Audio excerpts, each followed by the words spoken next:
Jemaat yang diberkati Tuhan, pada Paskah pertama di pagi hari ini, firman Tuhan terangkat di dalam perjanjian baru. Kita bersama-sama buka dari Markus pasal 6. Markus pasal 16. Kita akan baca dari ayatnya yang pertama sampai pada ayat yang ke-8. Sebelum kita membaca bagian firman Tuhan, mari kita tunduk kepala dan kita minta campur tangan Roh Allah. Kita berdoa. Bapa di dalam sorga, Bapa di dalam nama Yesus kami bersukacita karena di pagi hari ini kami tiba pada kebangkitan-Mu. Kami masuk pada Paskah pertama ini Tuhan. Kami beribadah, memuji, memuliakan nama Tuhan. Dan di saat ini Tuhan firman terbuka di hadapan kami. Roh Tuhan turun urapi kami satu persatu. Baik hamba-Mu dalam pemberitaan ini. Juga setiap orang yang ada di dalam setiap keluarga. Ibu, bapak, anak-anak. Taruh tangan di atas mereka Tuhan. Berkati mereka Tuhan. Supaya bagian firman Tuhan di pagi hari ini menyentuh kami semua. Memberikan kekuatan baru bagi kami. Bahwa benar-benar kebangkitan-Mu terjadi 2000 tahun yang lalu. Bapa urapi kami dengan kekuatan Roh Kudus. Berkati firman ini bagi kami. Biarlah firman Tuhan bagaikan pedang bermata dua. Satu pedang ditujukan bagi hamba yang memberitakannya. Dan satu mata pedang lainnya ditujukan bagi setiap orang. Setiap jemaat yang hari ini membuka hati mereka untuk mendengar firman ini. Supaya kami dipanggil untuk melakukan firman Tuhan dalam kehidupan nyata kami. Di dalam nama Yesus, kami sambut firman di pagi hari ini dengan sukacita. Amin. Markus pasal 16 ayat 1 sampai ayat 8, kebangkitan Yesus. Setelah lewat hari Sabat, Maria Magdalena dan Maria ibu Yakobus serta Salome membeli rempah-rempah untuk pergi ke kubur dan meminyaki Yesus. Dan pagi-pagi benar pada hari pertama minggu itu, setelah matahari terbit, pergilah mereka ke kubur. Mereka berkata seorang kepada yang lain, siapa yang akan menggulingkan batu itu bagi kita dari pintu kubur? Tetapi ketika mereka melihat dari dekat, tampaklah batu yang memang sangat besar itu sudah terguling. Lalu mereka masuk dalam kubur dan mereka melihat seorang muda yang memakai jubah putih duduk di sebelah kanan. Mereka pun sangat terkejut. Tetapi orang muda itu berkata kepada mereka, jangan takut. Kamu mencari Yesus orang Nazaret yang disalibkan itu. Ia telah bangkit. Ia tidak ada di sini. Lihat, inilah tempat mereka membaringkan dia. Tetapi sekarang pergilah. Katakanlah kepada murid-muridnya dan kepada Petrus. Ia mendahului kamu ke Galilea. Di sana kamu akan melihat dia. Seperti yang sudah dikatakannya kepada kamu. Lalu mereka keluar dan lari meninggalkan kubur itu. Sebab gentar dan dahsyat menimpa mereka. Mereka tidak mengatakan apa-apa kepada siapapun juga karena takut. Dengan singkat, mereka sampaikan semua pesan itu kepada Petrus dan teman-temannya. Sesudah itu, Yesus sendiri dengan perantaraan murid-muridnya memberitakan dari timur ke barat berita yang kudus dan tak terbinasakan tentang keselamatan yang kekal itu. Demikian pembacaan firman Tuhan. Yang dikatakan berbahagia adalah kita yang mendengar dan melakukan firman itu tiap-tiap. Jemaat yang diberkati Tuhan, kebangkitan Yesus membuktikan kepada dunia dan manusia bahwa dia tidak mati selama-lamanya. Walaupun pada waktu itu dia melewati penyiksaan, ditampar, dicambuk, dipukul dengan sangat dahsyat. Bahkan tangannya dipaku, lambung ditikam tombak. Dan betul-betul Yesus telah dinyatakan mati. Bahkan dikuburkan 3 hari. Namun sebuah keajaiban, 3 hari kemudian dia bangkit. Jemaat yang diberkati Tuhan, andai kata Yesus tidak dibangkitkan, maka sia-sialah harapan para murid. Sia-sialah harapan Bapak Ibu sebagai pengikut Kristus. Jika Yesus tidak bangkit, kuasa dosa dan maut masih menguasai hidup kita. Yesus bangkit, maka kuasa dan maut dipatahkan. Dia bangkit. Itu menjadi dasar iman saudara-saudara dan saya pada saat ini. Kebangkitan Yesus bukan untuk dibanggakan, melainkan dihayati, dimaknai, dan diberitakan, atau disaksikan.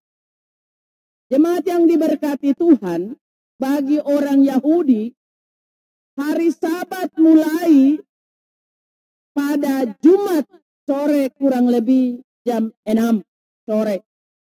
Sampai jatuh pada hari Sabtu sore jam 6. Di mana pada Sabat itu tidak boleh ada yang melakukan pekerjaan. Termasuk melakukan perjalanan yang jauh. Tidak boleh ada yang di luar rumah. Semua orang sudah harus berada di dalam rumah. Sehingga saat Yesus disiksa, dianiaya sampai disalibkan, perempuan itu terus menangis dari kejauhan.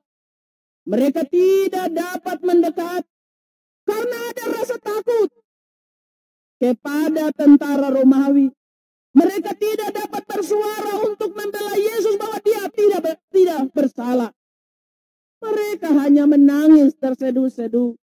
Air mata mereka tidak dapat terhenti karena orang yang mereka kasihi. Karena orang yang selama hidup bersama-sama dengan mereka sehari. Mulai hari Jumat itu, mereka harus berpisah karena sebuah kematian. Mereka juga menyaksikan bagaimana Yusuf Arimatea menurunkan jenazah Yesus.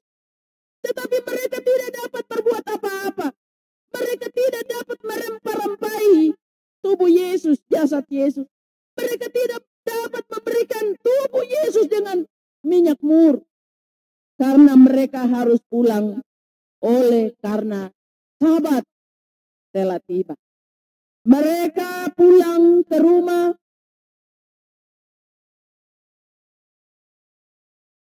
Berdiam diri saja di rumah. Kunci pintu rapat-rapat. Tapi tetap mereka beribadah. Tapi tetap mereka berdoa sesuai dengan doa yang diajarkan oleh Tuhan Yesus.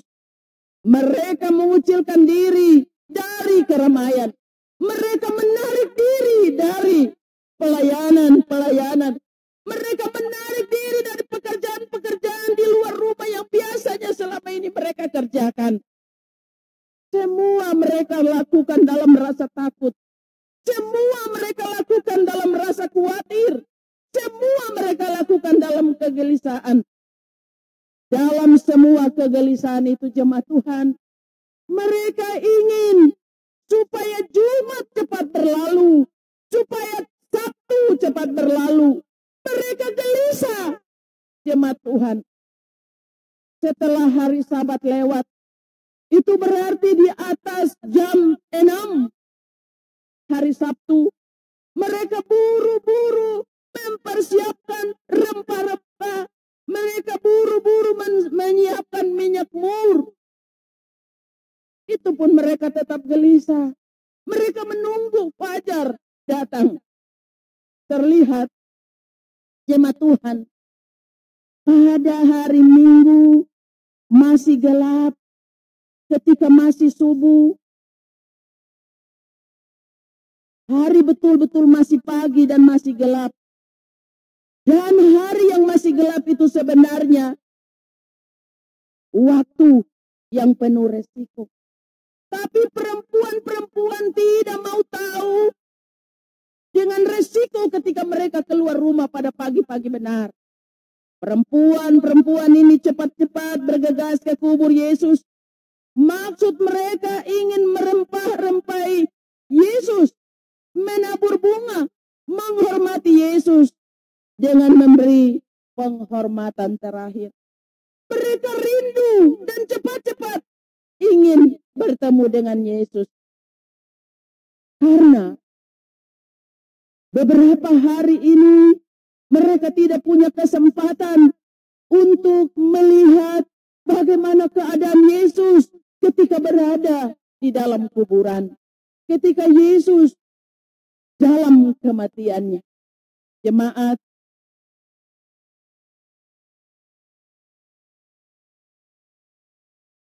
dalam perjalanan menuju kubur Yesus, mereka kemudian bertanya, siapa yang menggulingkan batu kubur?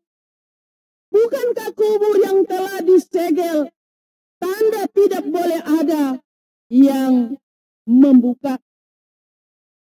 Jemaat yang diberkati, batu atau tanda segel pada batu merupakan penghalang, merupakan halangan, merupakan hambatan, larangan supaya mereka tidak boleh bertemu dengan Yesus. Jemaat yang diberkati itu, kalau kita tarik batu dan juga tanda segel merupakan halangan untuk kita bertemu dengan Yesus, maka sebenarnya Corona, COVID-19 sebenarnya tanpa kita sadari sedang menjadi penghalang untuk kita bertemu dengan Yesus. Untuk kita bertemu dalam persekutuan satu dengan yang lain. Namun dari semua penghalang itu, sebenarnya Tuhan juga telah memberikan jalan keluar. Bahwa ada cara lain untuk kita boleh bertemu dengan. Oleh sebab itu, firman Tuhan di pagi hari ini datang kepada Bapak Ibu Saudara. Supaya Bapak Ibu Saudara membuka hati, membuka hidup dan kehidupan Bapak Ibu. Bahkan ibadah-ibadah di rumah yang berlangsung pada hari pasca kebangkitan ini Tuhan. Kebangkitan Tuhan ini, jemaat Tuhan. Memberikan kesempatan untuk kita boleh datang kepada Yesus. Jemaat yang diberkati Tuhan. Kemudian dalam perjalanan perempuan-perempuan ini, ternyata setelah mereka mendekat pada kuburan itu, mereka melihat bahwa batu kubur telah terguling. Mereka lari masuk dalam kuburnya. Ternyata kubur kosong. Bahkan ada seorang muda memberitahu bahwa kubur kosong. Kamu mencari dia yang hidup. Dia telah bangkit.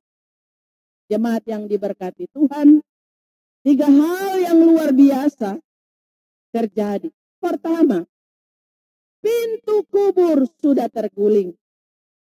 Di dalam kubur, mereka melihat seorang pemuda duduk di sebelah kanan. Dan yang ketiga, Yesus tak ada di sana. Dia sudah bangkit. Jangan takut. Dia sudah bangkit. Di situ serentak ada perintah dan suruhan kepada Maria Magdalena, Maria ibu Yakobus, dan Salome untuk pergi memberitakan, menyaksikan ini kepada murid-murid yang lain maupun kepada saudara Petrus, bahwa Yesus mendahului mereka ke Galilea. Kamu akan melihat dia di sana. Jemaat yang diberkati Tuhan, dalam pembacaan kita di sini menyebut murid-murid maupun kepada Petrus. Kenapa hanya nama Petrus yang disebut?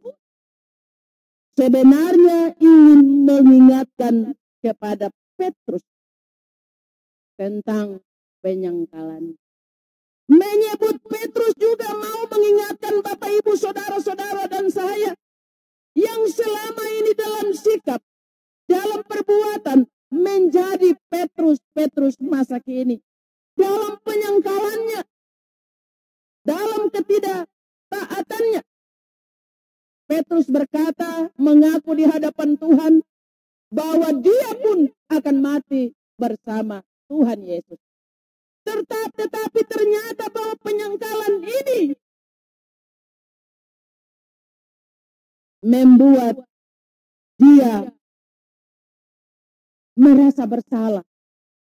Jemaat yang diberkati Tuhan, pemberitaan firman Tuhan, kesaksian perempuan-perempuan ini kepada Petrus juga mengingatkan kepada Bapak Ibu Saudara.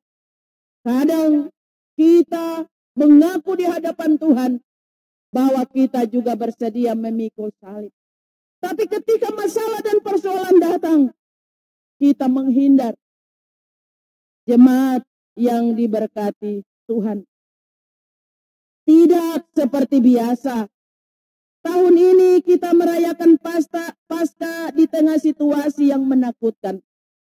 Bukan takut kepada tentara Romawi, bukan takut kepada tua-tua agama, bukan takut kepada ahli-ahli Taurat. Sama seperti murid-murid dan perempuan-perempuan ini takut kepada tentara Romawi.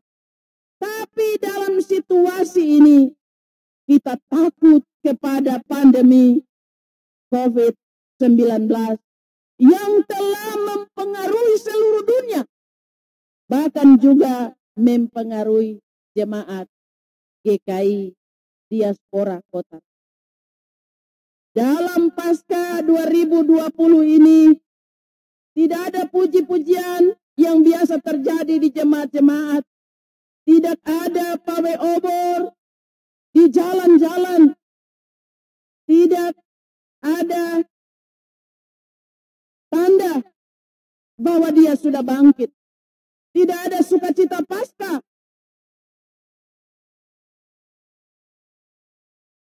Yang biasanya terjadi. Tapi pagi ini yang sangat penting dan bermakna bagi Bapak Ibu Saudara jemaat. Kita telah bertemu dengan Yesus yang bangkit. Langsung di rumah kita. Di balik pintu tertutup.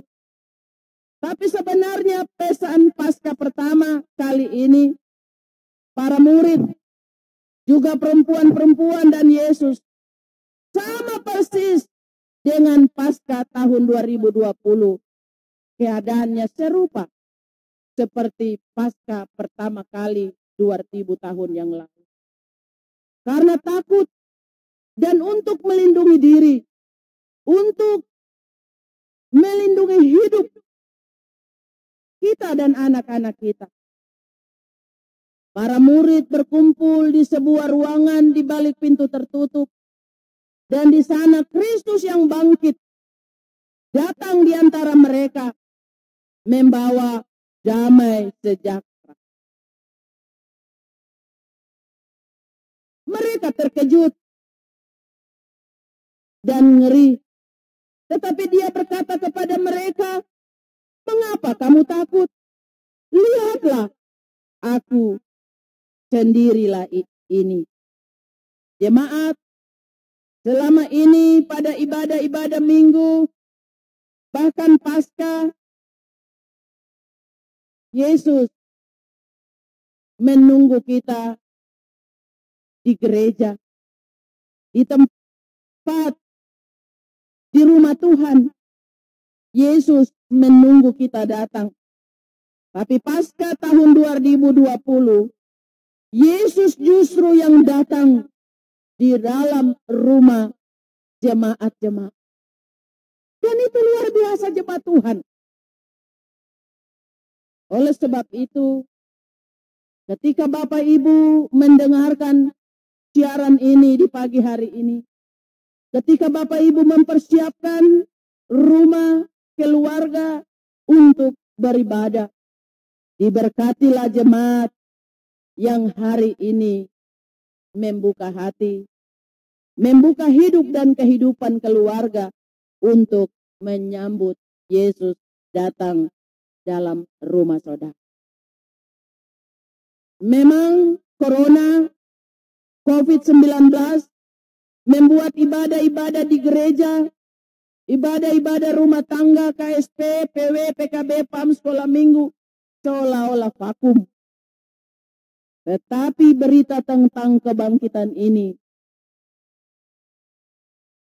tidak binasa. Dengarlah jemaat Tuhan, bagian firman Tuhan ayat 18b. Dengan singkat mereka sampaikan semua pesan itu kepada Petrus dan teman-temannya. Sesudah itu Yesus sendiri dengan perantaraan murid-muridnya memberitakan dari timur ke barat berita yang kudus dan tak terbinasakan tentang keselamatan yang corona boleh menjadi penghalang. Tetapi berita tentang kebangkitan Yesus harus terus diberitakan dengan cara apapun, kepada siapapun, sampai Tuhan datang. Tuhan memberkati firman ini bagi jemaat Tuhan. Amin.